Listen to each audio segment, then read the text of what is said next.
Hello everyone, welcome to Coffee Cup Enlightenment. Today I'm going to be talking about no self.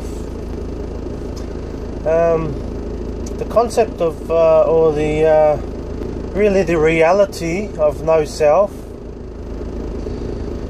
It's the transition of bringing our awareness to the conceptual self that's been constructed through our consciousnesses of identification with mind. And it is natural when you start looking at this conceptual self and recognize the insignificance of it, the unimportance of it, and see its illusionariness that accompanied in this light of your awareness. You'd also get symbols of conceptual justifications, and these symbols are natural and normal, and they also neutral. They are a natural and normal process of when your awareness begins to start looking at the conceptual self directly and seeing its unimportance. Then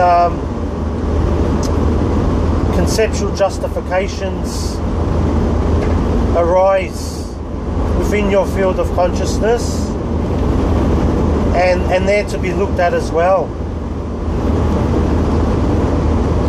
The justifications, if you identify with them, then it keeps the conceptual self locked in place. But the quickest way to undo the conceptual self is first look at all the if there is any justifications, conceptual justifications that also arise in recognizing this conceptual self as not you, as not who you are. The conceptual self was born out of two elements. One of them is you, which is your awareness and consciousness, and the second is the mind, and what your consciousness does with the mind and how it merges with it. If your consciousness never merged with the mind, there would be no conceptual self ever birthed within you. There wouldn't be, it wouldn't have arisen within you. But it takes the two of these elements to fuse together for your consciousness to merge with the mind. Then the conceptual self is born. And when you undertake the process of bringing your awareness to the conceptual self, it is natural that corresponding justifications shall also arise. And when they're identified with, the conceptual self stays locked in as your identity. It may seem, again, this is the justifications more speaking, that it's not really a natural way of living or a possible way of living without a conceptual self. But it's also important to recognize that nothing in the living world has a conceptual self and needs a conceptual self. Animals, a tree doesn't have conceptual self. The only animals that appear to have some conceptual self are domesticated animals like cats and dogs. That's when humans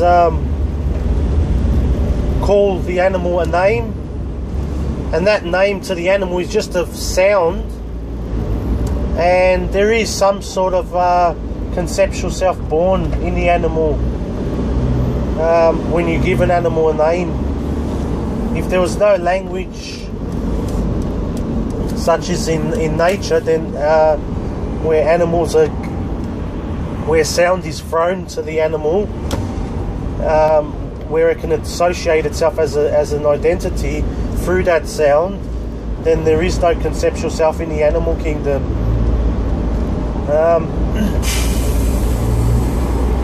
The more you have a conceptual self, the more you're blocked from the infinite intelligence.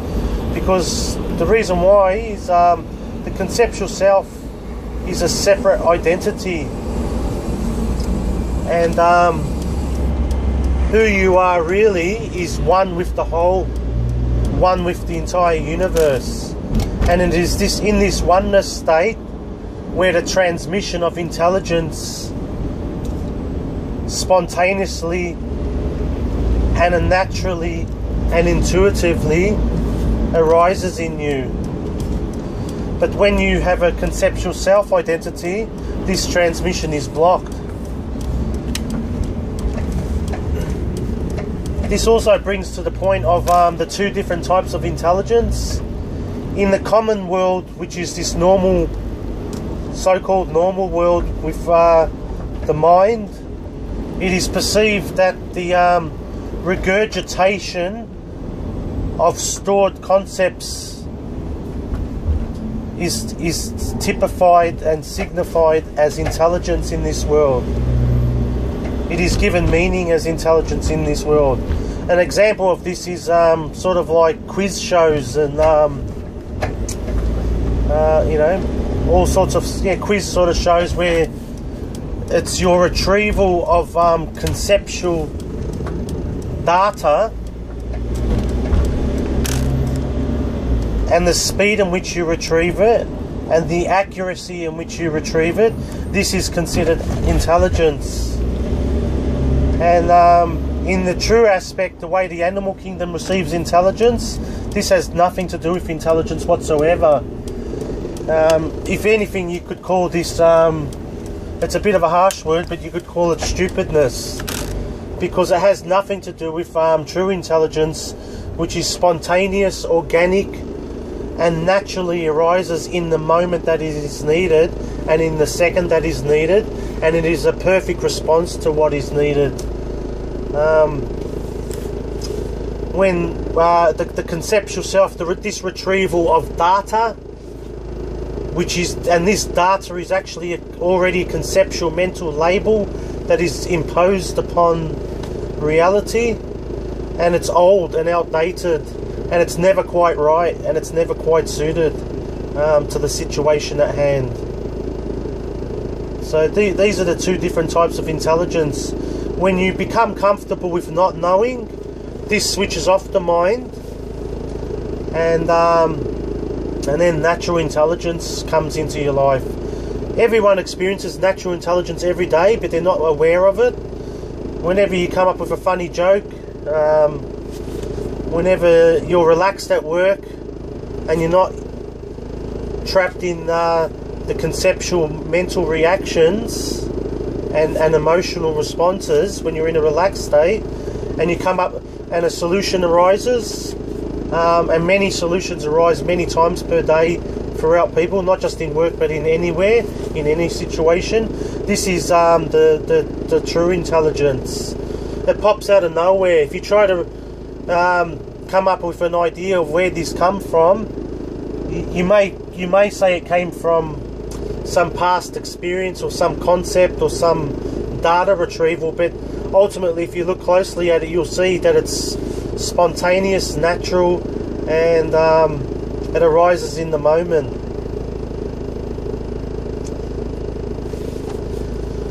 So yeah, the conceptual self, the more you look at it, the more you also see corresponding justifications arise. It's not needed to have a conceptual self, and if your consciousness does identify with a conceptual self, then every time it does so, a corresponding emotional state arises, and this emotional state blocks neutral reality. You won't be able to see neutral reality, and when you respond to the situation, you'll be responding from your blurred vision of this emotional state that has arisen from your identification with the conceptual self.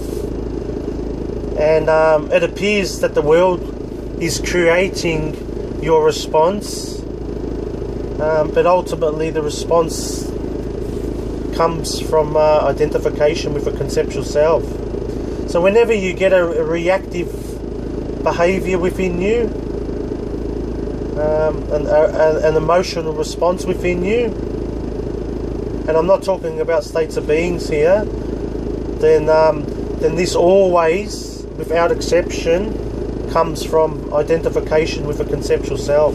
If you didn't have a conceptual self, you wouldn't be able to generate emotions. So he's pretty much the destiny for once you awaken and your awareness increases more and more, and your identification with the conceptual self lessens more and more, it is the destiny for emotions to also lessen. Maybe perhaps for some people this lessening happens completely. It's not impossible for that to happen, but this doesn't mean you don't feel things. You feel in fact much more, but you're actually feeling reality, which is states of being. States of being comes from reality. It doesn't come from identification with a conceptual self, nor does it come from identification with mind in any way whatsoever. Sometimes you can generate almost like a mirror matching version of states of being by merging with concepts, but these emotions that look like states of being, they have an opposite, and they eventually turn into some sort of nudge. They manifest into a nudge, and that's how you know they're not states of being. States of being come and go, and they're neutral, and they have no opposite. They don't generate any nudges whatsoever. They're just a natural response to pure reality, and this pure reality is experienced and seen when your consciousness isn't merging with the mind and merging with the conceptual self, which comes through the mind. So this is something to become aware of. Recognize the conceptual self within yourself and see its unimportance, and then also notice any conceptual justifications that correspondingly arise, which support the conceptual self, keeping it in place. If you don't become aware of these justifications and identify them as you giving these justifications, then it'll keep the conceptual self locked in place, and you won't be able to then reach the end goal, which is seeing pure reality, untainted reality, and neutral reality. And also the end goal is pure intelligence, receiving it more and more. Everyone's already receiving it, no matter how much mind identified you are. Eventually there's some little glimpses here and there that pop in naturally and spontaneously throughout your day, but you're not aware of it. Most of your, even when you're driving in traffic, the mind pretty much switches off, and there's just a natural intuition going on, directing and guiding you through traffic, and naturally, intuitively changing lanes for you. And you might not even, I'm sure if you take a look at this, you'll be able to notice this happens many times when you drive throughout the day. But if you actually try to do it while you're driving, then your mind's come back online, and and you won't be able to see it in that way. So usually it's in reflection. When you look back, you see, wow, but that process is happening every time. So that's just another example of natural intelligence that happens in many things we do throughout the day. It's guiding and directing our lives. It's spontaneous. It's fluid. It's perfect. And when you go back into the mind to try to coordinate your way through life, this is imperfect. It's flawed with errors consistently and continuously. So eventually, when your consciousness realizes its own identity and no longer needs the mind to identify with, more and more intelligence arises in your life, and the less you need to use your mind. The whole animal kingdom just runs naturally and absolute perfection in every second of their day, without a mind. It's all done through guided intelligence, which they are one and part of the whole and not separate from, because there is no mind for their consciousness to identify with, and hence block their feeling and realization of oneness. Oneness is our original home.